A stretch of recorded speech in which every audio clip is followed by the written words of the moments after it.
Hello guys, good evening. Ito ang buhay trackers. Paminsan-minsan kailangan magtiis na hindi kasama ang pamilyang matulog.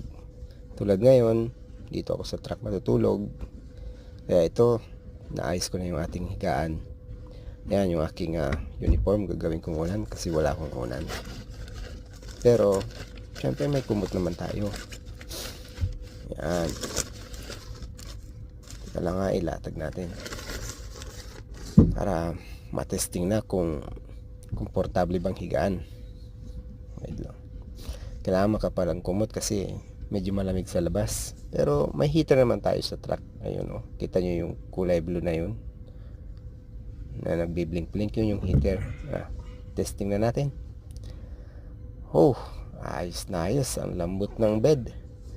Okay guys, good night.